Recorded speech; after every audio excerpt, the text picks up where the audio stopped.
Welcome to Kibbe on Liberty. This is a special edition where we wanted to get some of the smartest people to tell us what's really going on in Afghanistan and what we should make of the chaos that's happening there right now.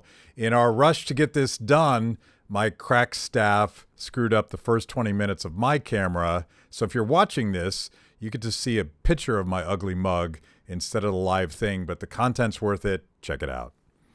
Okay, let's roll.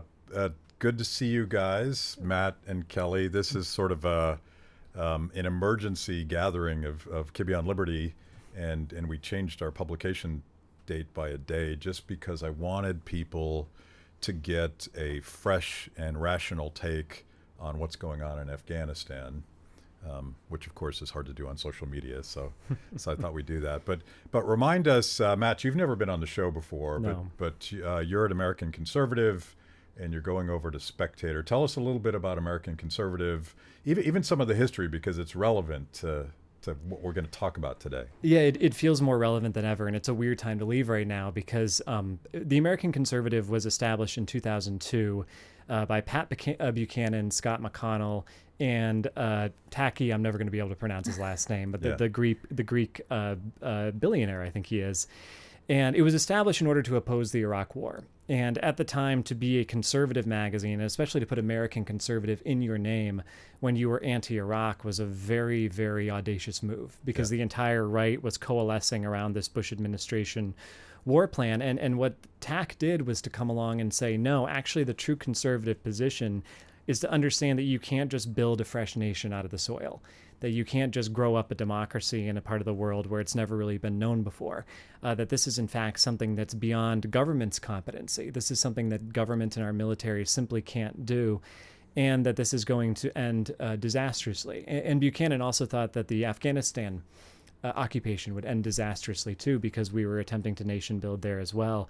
And it's jarring now to see how right he's ultimately become. You know, we've all seen the images over the past few days of the helicopters taking off and the Afghanis who are, attempting to cling to them and who are crying out in desperation. And it is very sad that this is how this ends, but it's difficult not to think that this is in some ways a fitting ending because this has been such a disastrous, defective occupation all along. Yeah, it was a flawed concept from day one. And you remind me that before George W. Bush flipped, because as I recall, he ran against nation building. He did, yep. In his successful election campaign. But the conservative tradition had been far more skeptical of foreign intervention, and certainly the nation building part of it as sort of a fiscal responsibility issue, and also understanding that government fails even when you desperately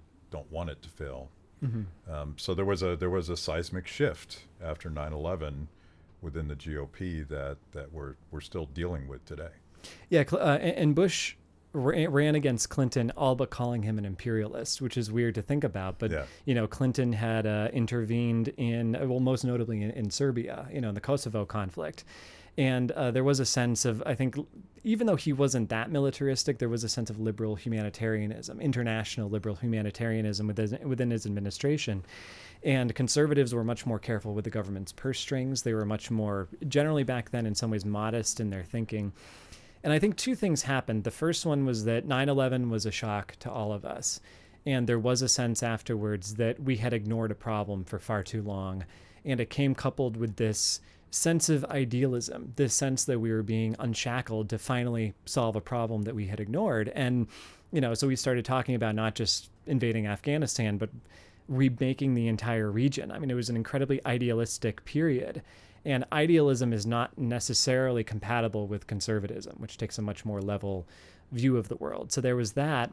And then there was also just the fact that you had this very small group of people who we would now refer to as neoconservatives who had been complaining about Saddam Hussein for a very long time, who thought that George H.W. Bush should have kicked him out back in 1991 during the Gulf War, and who had, signed on with the Project for a New American Century, for example, who had drafted a letter back in, I think it was 1997, saying that we ought to get rid of Saddam.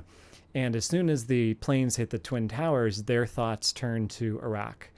And it was those voices that ultimately won out in the Bush administration. And that's why we are where we are today.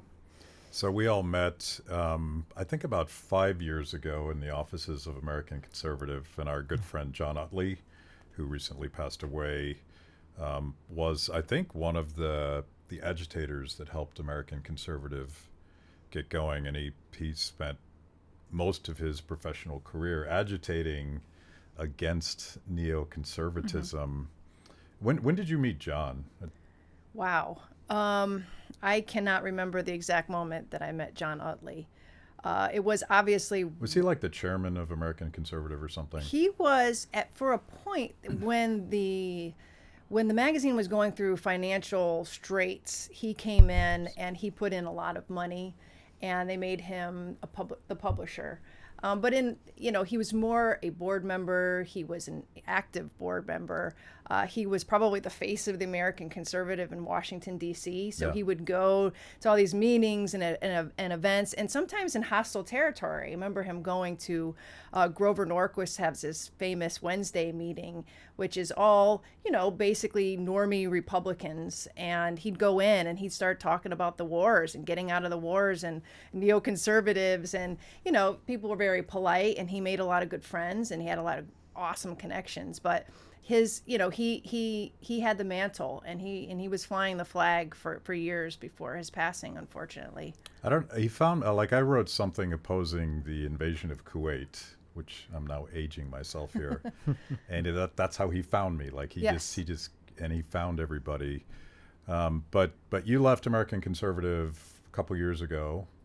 And went to the Quincy Institute. Right. And you've been on the show before, but remind us about the Quincy Institute, because I think it's a tremendous resource for this stuff. Yeah, the Quincy Institute started basically in the void of there being a bipartisan, transpartisan organization that wanted to challenge the foreign policy status quo.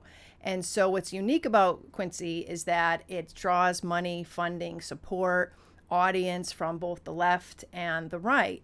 As you know, there has been a very active anti-war element on both sides since 9/11, but nobody has really harnessed both sides, the common interests of those two groups. And it's very challenging, I have to say, in today's political environment. People are so polarized and distrustful of each other. But I think we've been very successful at tapping into public sentiment against the wars, and this idea that we are tired of endless, forever wars that Washington can no longer explain. And so I see, I share my sentiments with Matt here, that what we're seeing on television today is a direct culmination of the failed war policy that we have been talking about as an institution, but we're bringing in experts and people who have been talking about this for years on both the left and the right. Realists, restrainers, anti-war, groups, advocates. And so it's kind of an amalgamation of both scholarly work to undergird our arguments of restraint, but also an active advocacy element that wants to go up head to head with the neoconservatives, the Blob, the establishment warmongers. And because, I was at American Conservative for many years, and with Matt, we edited every day together.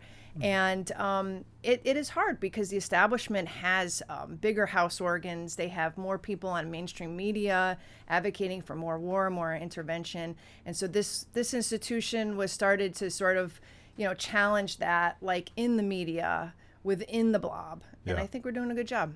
One of the things that frustrates me, like the narrative in the last 72 hours, one of the talking points coming even from some libertarians is that the American people voted for this, so they deserve everything they got.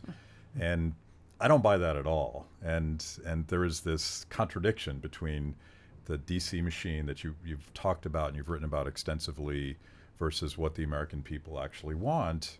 And I'm thinking back to George W. Bush running against nation building, running against empire, Barack Obama promising to get us out of these wars, Donald Trump promising to get us out of these wars. And it strikes me that the American people always vote for less of this stuff. You think that's true? I think that's true, and I agree with you. You see the Blob in the mainstream media rising up, gnashing teeth, rending clothing over this withdrawal of 2,500 troops, and they're using this sloppy evacuation as a justification for their interest in staying in that war forever. And I think the American people are smarter than that. I mean, they've been polling year after year after year that Afghanistan, staying there is not worth it, and that we need to get out, and Iraq as well. And even more importantly, veterans have been polling in this way year after year. In the most recent poll that I saw this summer, veterans, I think, were polling at 70%-ish. I may be wrong on that, but it's a very strong majority saying that the war was not worth it and it's time to get out. So I think the public is on our side. I feel veterans are on our side. I'm sorry that the evacuation has been so sloppy, and I'm not going to defend the Biden administration for that, but I will defend them for actually having the courage to get the remaining troops out of there. Yeah, and I want to get into that, but I have this perhaps contradictory view that we had to get out. We should have never gone in, but any exit strategy is better than no exit strategy. And being shocked and appalled at how not even poorly planned, unplanned that was. And I feel like they've had at least since 2014 to plan a rational process for getting our people and our friends out of there. Can I have both of these positions, or is it irrational to expect the government to even be that competent? And it's difficult to say, because right now there's a lot of people expressing a lot of certainty on Twitter over exactly what we should have done and the Pentagon should have done and the Afghanis should have done. And we just don't know. I will say that, well, first of all, on one hand, there have been accounts that have been coming out about U.S. military bases in Afghanistan getting packed up and generally downscaled. You know, that preparations were happening, that this was going on. On the other hand, the Pentagon does have a tendency, if it's been asked to do something that it doesn't want to do, of dragging its feet and at the last minute going, oh God, we can't possibly do this, better call off the whole thing altogether. It does seem to me inexplicable that they weren't better prepared than this. It does. Now, this is probably going to take years and IG reports and postmortems and the whole thing to figure out what actually happened, why we were this woefully unprepared. But I do think that whatever a withdrawal ended up looking like, it wasn't going to be pretty. There was going to be some, for lack of a better way of putting it, bad things that happened. Just because, remember, all the way back in 2017, the Taliban controlled about 40% of Afghanistan, 40% of the districts that were there, or they contested them, meaning they were battling there. We had 2,500 troops still in the country, which is what the Hawks are now saying. If we just sent them back in or kept them there, we could hold off the Taliban. Taliban was still moving into Kandahar, which is the second biggest city in the country. They had consolidated real enormous control over the rural districts in Afghanistan because those farmers who were there, the real working poor, felt alienated and disenfranchised by the government that we put in place because it was so corrupt and because it was skimming off the top. And because it was generally speaking very weak. So again, it's all very complex. And the idea that it was just 2,500 troops, or the Pentagon should have come up with a blueprint, or this or that, it's probably more complicated than that, and we probably won't know for a while. What's your take? I agree with Matt entirely. I couldn't have said it this better. This was our podcast back in the day, just us vociferously agreeing with each other. I agree with you. But, yeah. No, I mean, I definitely want to emphasize the point that the military has slow walked this from the beginning. And as you recall, that, you know, President Trump ostensibly wanted to get out too, and actually went so far as to sign an agreement with the Taliban to get out, and the military you know, bit their teeth and leaked their dismay to the press, and nothing was done. He wanted to get everybody out, the troops out, by the end of December of last year. That didn't happen. And so finally we had this 2,500 by May 1, which was the part of the agreement. And that's, you know, so the fact that they didn't prepare, not so much, you know, you're right, they had everything packed up, but they didn't prepare for this exit strategy to get all of these special immigrant visas personnel out, the interpreters and the translators and other assistants. And I think that's really a sticking point for Americans right now, because, and particularly the veterans. They know that the military had time to do this. Why didn't they have those SIVs out of there months ago, much less a week ago or 2 weeks ago? And I agree with Matt. We won't know right now, but I wouldn't be surprised if it was the slow walking by the military. And yeah, and I'm sure we can find some blame in the White House as well.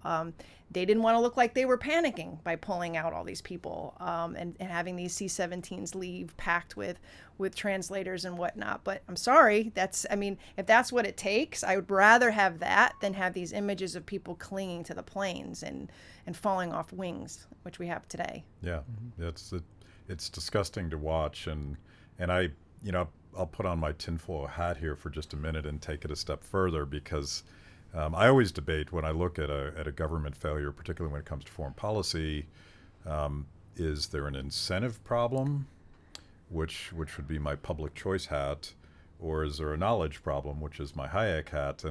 And I debate, is this sloppy exit and those horrific images of people falling off of planes, is this a purposeful narrative to tell us never ever to leave any place again? Yeah. Or is it just horrific government failure?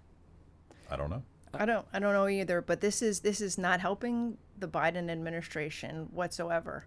I think in the end, history will prove him right, that this was an unwinnable war militarily, and that we put 20 years, and it's going to be $2-3 trillion when all said and done. I think history will prove that. Right now, politically, he's hurt, so I don't know how they could have orchestrated this better for the Republicans teeing up for the midterms. But the midterms are of course, the Blob is not the same as the Biden administration. That is true. What's your take? I think, well, to answer your question, it could very well be a public choice problem, and then you get into questions about how autonomous can a gigantic military be? And you hear about, you talk to guys who serve, and the game of telephone that gets played from the commanders on down, just how much orders can change along the way, or things can get misinterpreted, to say nothing of the fact that, of course, the generals have an agenda of their own. That's certainly a very valid question. I like the knowledge problem better, because to me, Afghanistan is one gigantic knowledge problem from the perspective of the United States. We went in, we didn't understand the lack of tradition of liberal democracy. We didn't understand the influence that Pakistan would ultimately play, whereby the Taliban can just scurry back over the border and be sheltered by the government for a good, 20 years and counting, still ongoing. We didn't understand the role that the Saudis played in terms of educating these guys, in terms of spreading their money and seeding these madrasas that teach very hateful ideology throughout Afghanistan, Pakistan, India, just how deeply ingrained that had become. We didn't understand an awful lot, as it turned out. We also didn't understand, and this is what my next upcoming piece is about, just how prevalent the poppy plant is throughout Afghanistan, which you can harvest opioids from it and use it to produce heroin and opioids, and to the extent that Afghanistan has become increasingly reliant on it and is essentially a narco-state, which is not what we wanted to happen.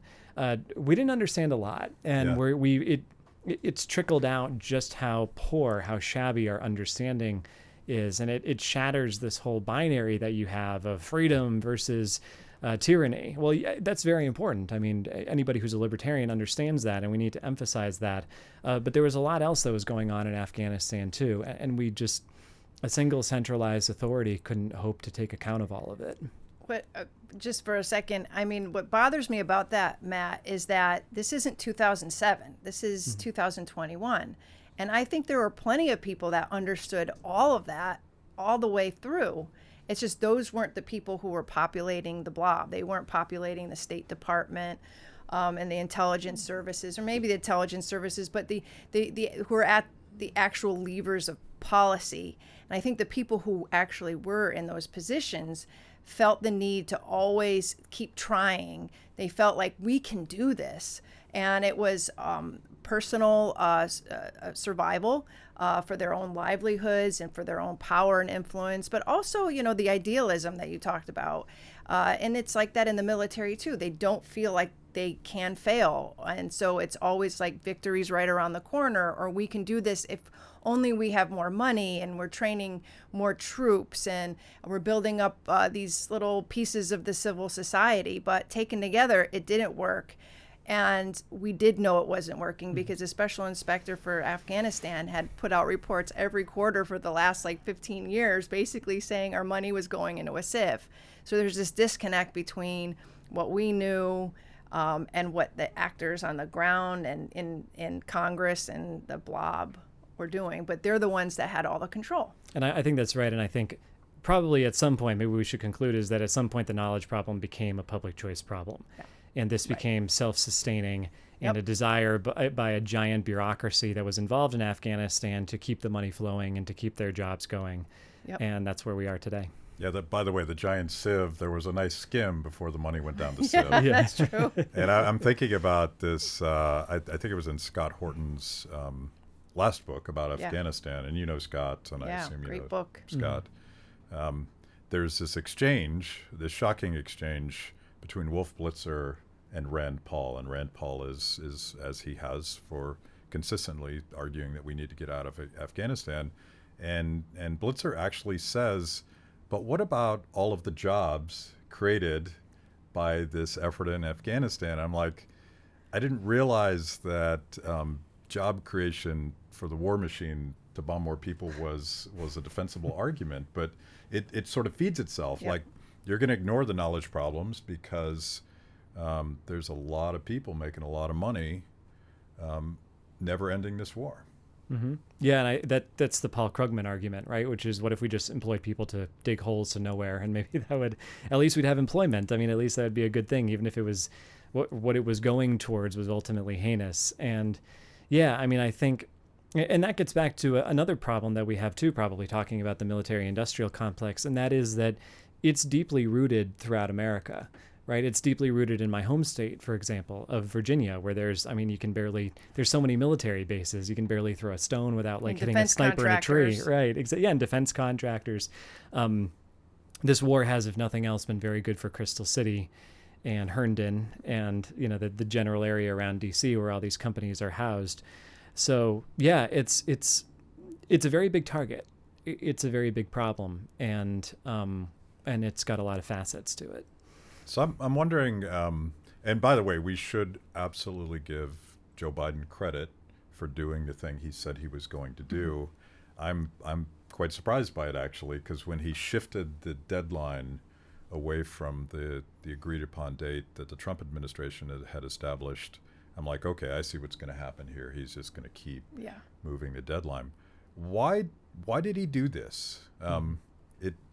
It has to be more complicated than I said I would, because every president in my lifetime has promised this and they didn't do it. Mm. Why did Biden do it? I think that part of it was CYA. Part of it was that he was pulling out, and to have sent the troops back in after all that to say, just actually, you know what? So sorry, we're actually going to, get the boots back on the ground. That would have been humiliating for him. That would have been a major problem. I think that he was probably eager to fulfill a campaign promise that he made.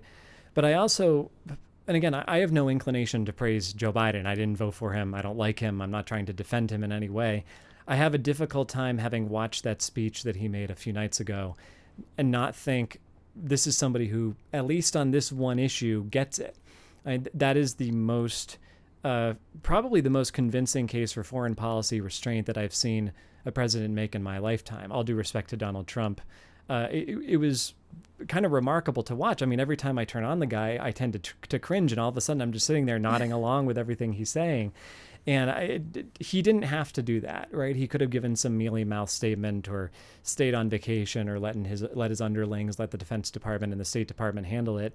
Instead, he went on TV and he answered these criticisms point by point. And he actually made an argument, which I think, from presidents anyway, is not something that those of us who are restrainers are used to seeing. Yeah. So I do give him credit for that. I think you're right, Matt. He gets it.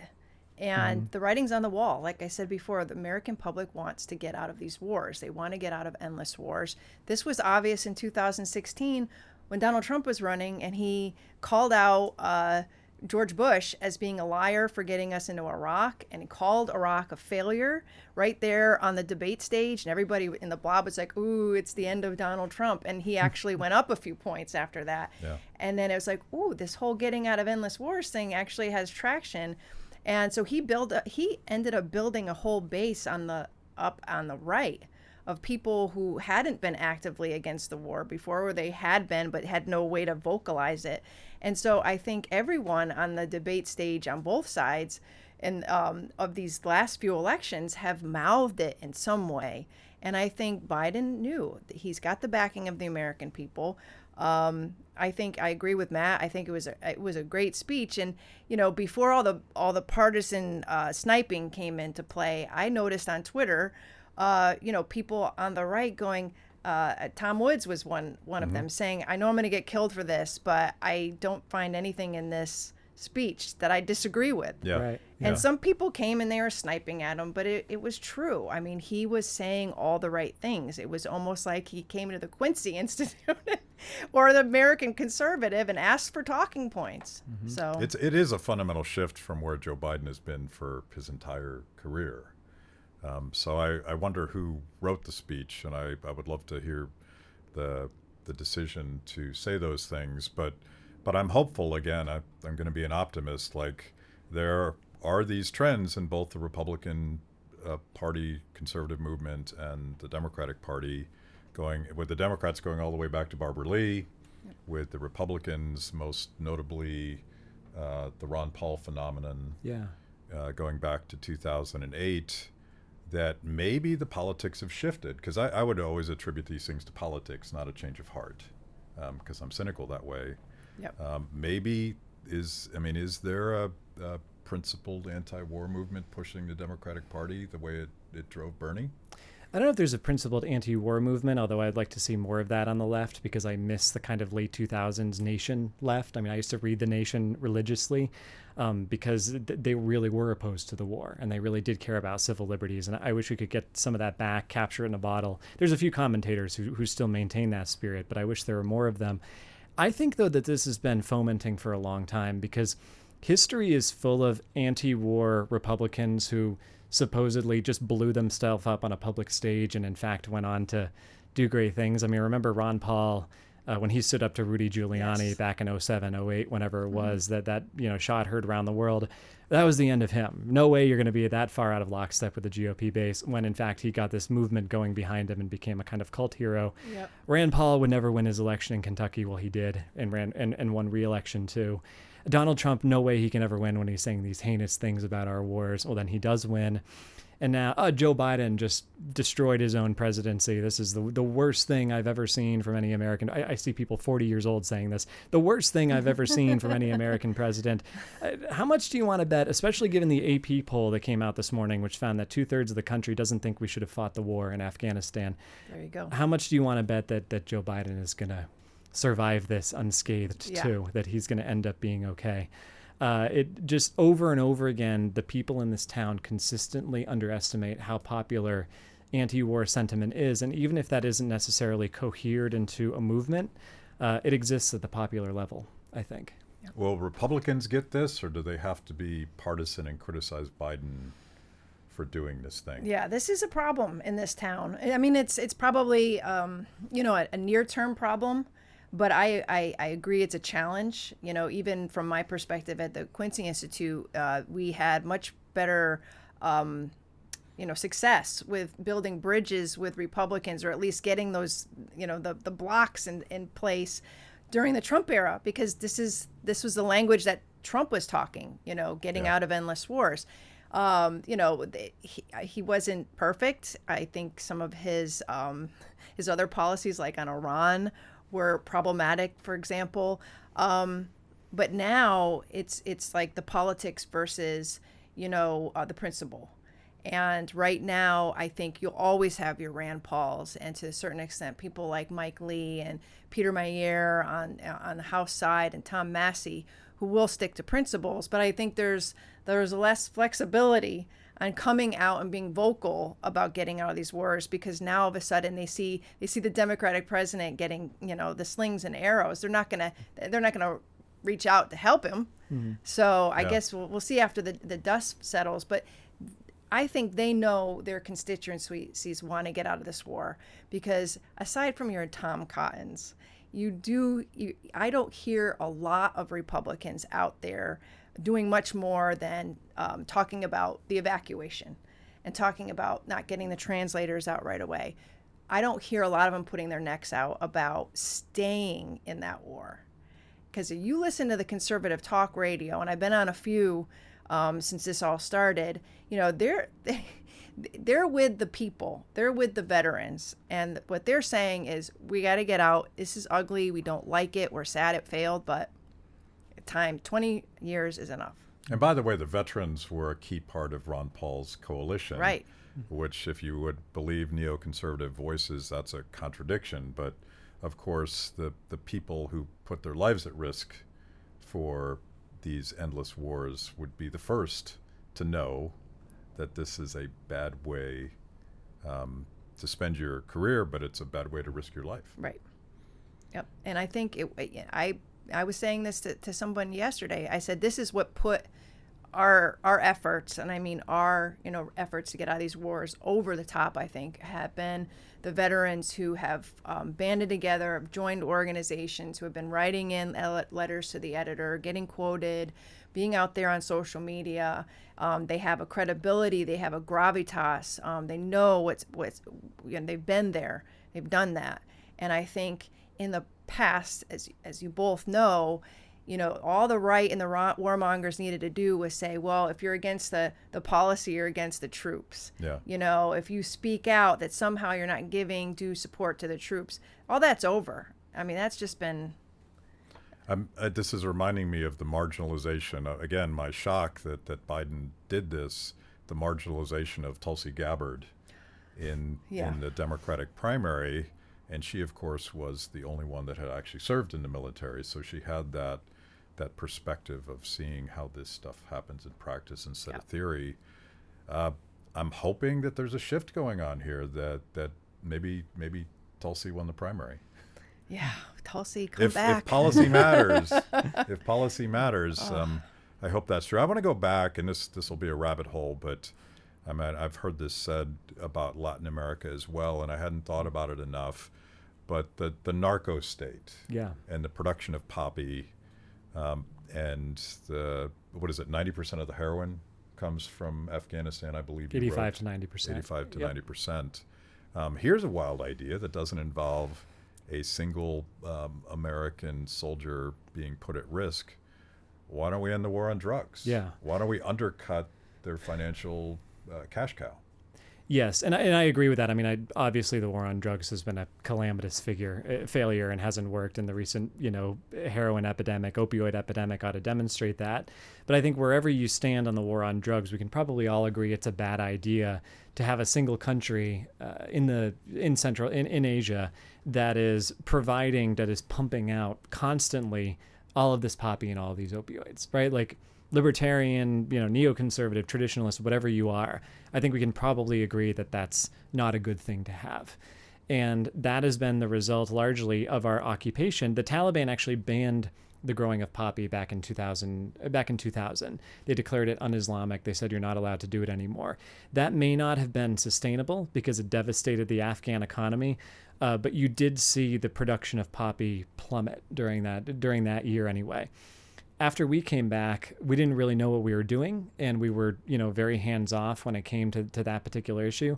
And you saw the growth of poppy absolutely explode, to the point that I think right now estatements are that it's something like 20 to 33% of Afghanistan's total economic output, which is a shocking number.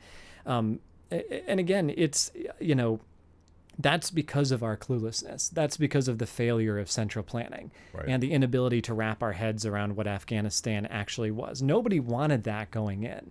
That wasn't the intention, but we ended up with that because we wildly overestimated the government's ability to be able to rebuild a functioning country there. Yeah, and of course, under the Trump administration, I'm against all the wars, including the war on opioids. Right. And fill in the blank because of unintended consequences. One of the consequences of a radical clamping down on legally prescribed opioids is the growth of the heroin market. And it's the bad guys that profit from this. I'm sure Quincy doesn't have an opinion on this, but do you?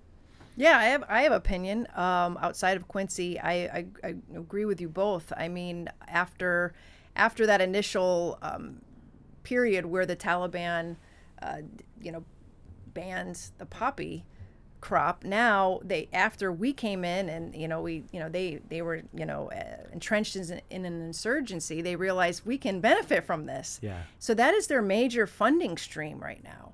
So just as the Biden administration is encouraging the World Bank and the IMF to freeze all of the assets, all the aid that that have been flowing, the legitimate aid that's been flowing there, they're ramping up their poppy streams, their poppy revenues. And that's not going to go away. So we spent 20 years sending troops and DEA, for God's sakes, over there, burning fields and encouraging... Torching their fields from air and stuff. Yeah, torching their fields, encouraging alternative crops. All of that was a waste, by the way, your tax dollars at work. And if we really want them to end, that stream, we would... end the black market, end the prohibition, because we're only by freezing all their legitimate assets, we're only pushing them further and further into this illicit trade, unfortunately. And I think you put a price tag on the American efforts to destroy the poppy production in Afghanistan. I don't know if you remember the number, but it's a big number. I don't. I want to say 7.4 billion, but it could be much higher than that. I guess remember. That's chump change in Afghanistan. Of course, yeah. Who's keeping track at this point? And you had put a much bigger price tag on Afghanistan. You say $2 trillion and 6,300 American lives.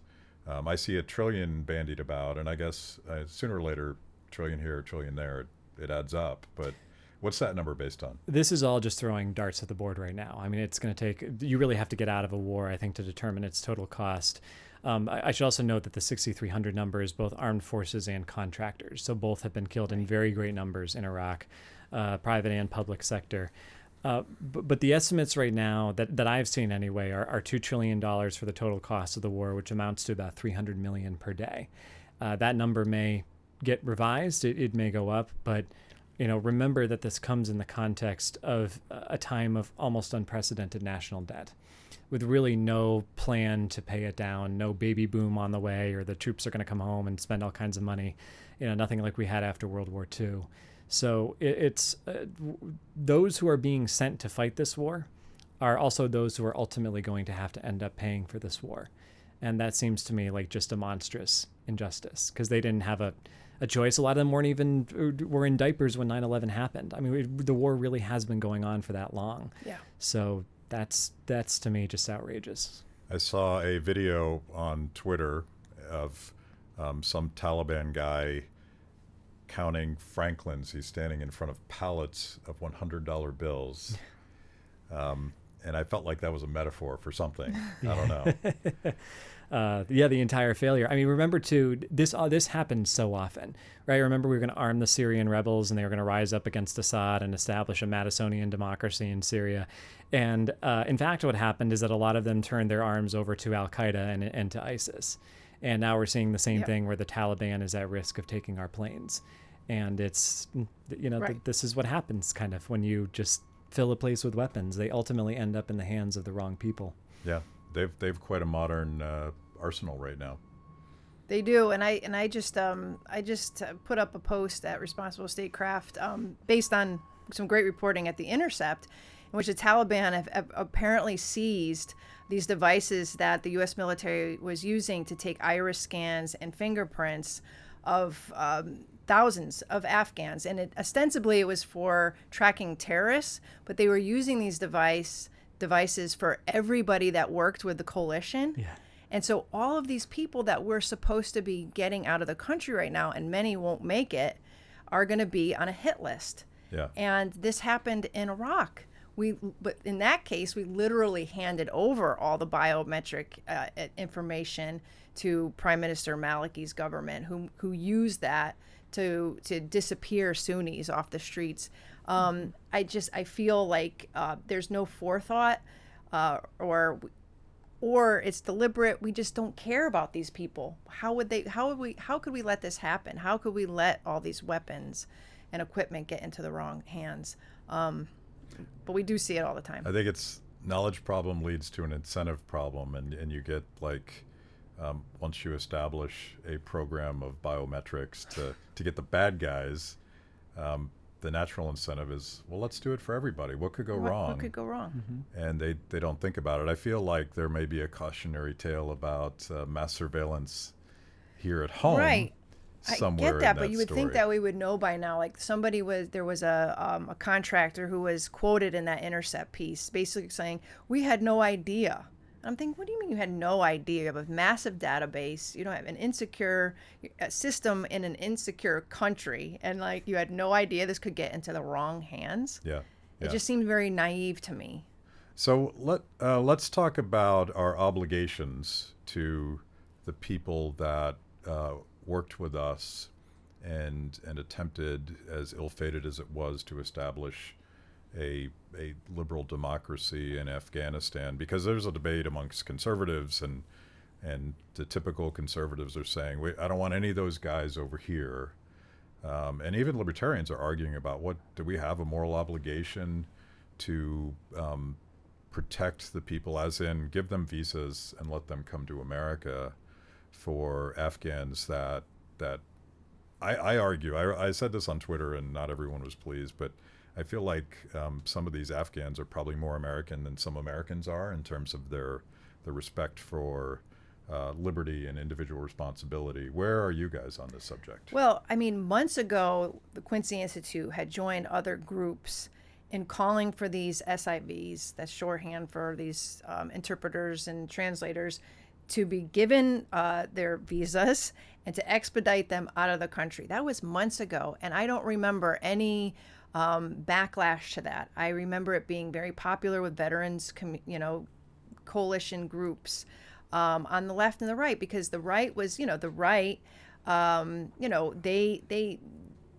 they craft their talking points around the veterans and the soldiers who were there. And the soldiers were saying, I want my buddies, people that helped us, to get home. And there didn't seem to be any problem with that. I think there is a lot of disappointment today in the way that has been executed. And this idea that this debate springing up about whether or not we should let them in the country, I don't know where this is coming from, other than it is a political argument that's been ginned up to criticize the president. Right. And I find it kind of ugly, actually, because I feel like these people, they risk their lives so that our soldiers could come home safely, that could operate safely in that country. And to say that they don't deserve to come here just seems like very inhumane to me. Yeah. Mm-hmm. Yeah, I think that we do have an obligation to an extent. We don't yet know how the Taliban is going to treat the Afghanis who worked with us. There were a lot of them, by the way. I mean, we were there for 20 years. That's going to cover an awful lot of people in Kabul and elsewhere. We're not quite sure yet what that overall policy is going to be, but if it does turn out that that's an effective death sentence, which it may not, but if it does turn out that way, then we're going to be very happy that we were able to get at least those who wanted to leave out of the country.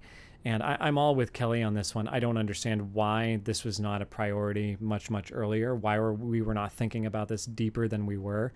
Again, it just goes to a lack of planning that is just endemic to this entire occupation. You're also going to face, both in the United States and especially in Europe as well, which has seen the rise of various nationalist and populist figures as a result, in part, maybe even primarily, from the refugee crisis that happened there 6 years ago. You're going to see, I think, skepticism about taking in too many people. But there's many nations that they could potentially go to. There's different ways to facilitate this. Yeah. I think that you do have to. Your heart has to bleed for those people, right? I mean, if ever there was a case for immigration, I think that it probably rests with them. irrespective of how you feel about the immigration issue otherwise. But yeah, I think my first gut reaction to hearing about their plights is just an absolute awe that we didn't think about this sooner, that there wasn't more done ahead of time in order to help these people. Yeah, like we were apparently collecting biometric data on everybody, but surely there is a list of extremely vetted people that have been our allies.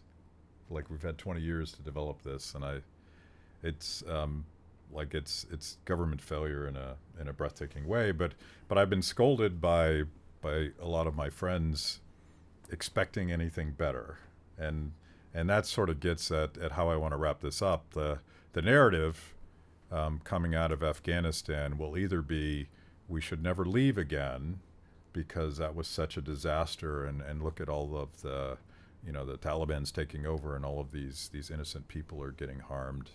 Or the narrative can be government fails catastrophically, particularly when you need it not to. And obviously I think the second narrative is the correct one, and it should be a cautionary tale about any sort of interventionism and particularly nation building.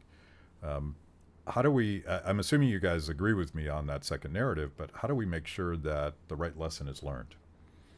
Right. It's all about the legacy. What will the legacy of this war be? And I think right now you're seeing the fight for that legacy. And that's why you see the blobby voices on CNN and MSNBC and elsewhere talking and clouding the real issue. So they want to talk all about the evacuation, and they want to imply that if we just stayed there a little longer.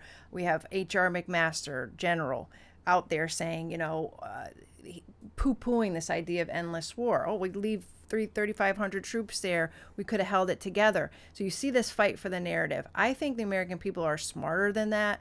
And I think that, unfortunately, time is on our side. 20 years is a long time to have proven either way whether a nation-building experiment can work. When we left Iraq, it was a little more tenuous. You still had people saying, well, if we just stayed there and helped the Iraqis, or we kept some troops there, we could have fixed things. And some people were inclined to believe that because we had been there for much less time. But I don't think there's anybody out there who are genuinely believing that we needed another 5, 15, 20 more years to prove that nation building works. It seems incredulous. Yeah, incredulous. Yeah, and I think the most remarkable argument that I hear about all of this are the people who say, why should we not have troops in Afghanistan or keep troops in Afghanistan when we still have troops in the most powerful nation in Europe 75 years after World War II ended? And I'm like, that's the problem. That's precisely the problem. The troops go in and they don't come out. And it discourages, this is kind of apples and oranges to a point, but take a nation like Germany. It's actively discouraged them from developing their own military, from snapping out of that sense of, historical shame that they have, and from really getting a military going because America will just pay their bills. We'll just take care of it for them. So there are very good reasons on the table for withdrawal, not just from Afghanistan, but from other places too. I think that, again, I can't say for sure whether it could have gone or how much better it could have gone in Afghanistan, how much better we could have prepared for this, how much of that we could have prevented from happening. I think that's going to take probably years to be able to sort out and to fully assess. But I do think that you saw those scenes in Saigon, but that didn't become the totality of our historical memory about the Vietnam War. Right. We still remembered how pointless it was, how futile it was. We still remembered the veterans coming home with the blown off limbs. We still remembered, we still had something called Vietnam syndrome, which I don't think was necessarily such a bad thing, which was a sense of restraint in terms of intervening abroad, a lack of willingness to use our military after that. So again, one image did not become the totality of the thing. And I think that's probably likely to be the case here too. We've been there for 20 years. It's long enough. And given the state of the armed forces there, we apparently were not able to set out what we intended to do. I think that's going to stick very much as well. I hope so. So tell us Tell us where we can go to American Conservative, and then tell me where you'll be at Spectators so people can follow you and check out your stuff. Absolutely. So it's theamericanconservative.com, so easy enough to remember. I'll have a piece up there tomorrow about the Narco-state issue that we were just talking about. I've been writing about Afghanistan all week. And then in about a week and a half, I'll be starting at the Spectator, which is a British-based publication. I think it's actually the oldest continuously published right-leaning publication in the world, although I could be wrong about that, but I think it is. And they have an American division now, which I'm going to be working on, and you can check them out at spectator.us. Quincy Institute, how do we find you and your stuff? Okay, so Quincy Institute is quincyinst.org, and I edit responsiblestatecraft.org, which is the online magazine of the Quincy Institute. Okay, thank you guys for pulling this together so quickly. We're going to get this up today because I think we need to help people sort out this very complex issue. Thanks to both of you. Thank you. It was fun. That was amazing. Where can I get more content just like that? It's a great question. You're clearly a discerning consumer of the best content. Make sure to like the video, subscribe, and click the bell. And if you're consuming podcasts, go to Apple, Stitcher, anywhere you get them. I'm in. Kibbe on Liberty, honest conversations with interesting people.